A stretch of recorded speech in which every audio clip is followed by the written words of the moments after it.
देखो जो rheumatoid arthritis है उसका जो दूसरा इन्वेस्टिगेशन होता है वो ACCP यानी कि एंटी साइक्लिक सिट्रुलिनेटेड पेप्टाइड एंटीबॉडीज।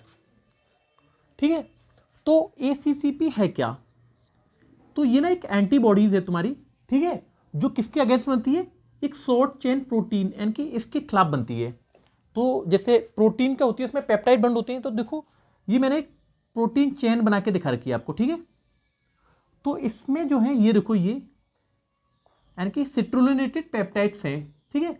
तो इनकी जगह यहाँ पे देखो, जैसे मैंने यहाँ पे देखो लिखा है, यहाँ पे क्या आ जाए? एमिनो एसिड आ जाए। तो क्या होगा, इस एमिनो एसिड को जो तुम्हारा जो इम्यून सिस्टम है वो क्या करेगा? इसे फॉरेन बॉडी की तरह ट्रीट करेगा।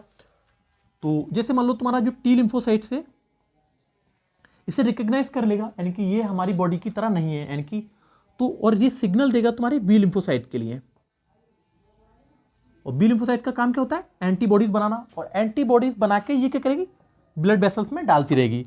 तो आप क्या करें, एक जो पैथोलॉजिस्ट होता है तुम्हारा सैंपल ब्लड का कलेक्ट करेगा और इसको ब्लड में नापेगा, यानी कि ब्लड में इसकी कितनी मात्रा है। तो जो नॉर्मल रेंज होती है इसकी वो होती है तुम्हारी इतनी इंटरनेशनल यूनिट पर ml।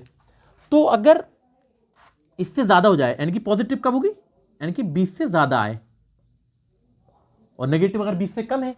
तो देखो मैंने ना एक चार्ट बना रखा है, यानी कि ACCP और रूमेटिड फैक्टर्स का। तो देखो अगर मान लो ACCP अगर तुम्हारा पॉजिटिव है और ये क्या है? ये भी पॉजिटिव है, तो क्या होगा? यानी कि जो तुम्हें रूमेटिड अर्थराइटिस है वो सीवियर कंडीशन की हो रखी है।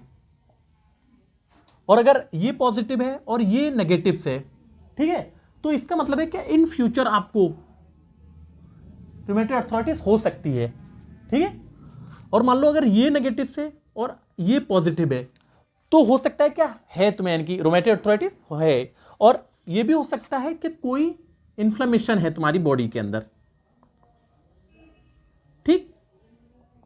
और अगर ये दोनों नेगेटिव हैं तो मान लो किसी मतलब जिस व्यक्ति ने तुम्हारा जो डायग्नोस किया है उसने गलत कर रखा है, यानी कि आपको रूमेटॉइड अर्थराइटिस नहीं है, ठीक है। और रूमेटॉइड अर्थराइटिस का एक और इन्वेस्टिगेशन होता है ANA यानी कि एंटी न्यूक्लियर एंटीबॉडीज, ठीक है।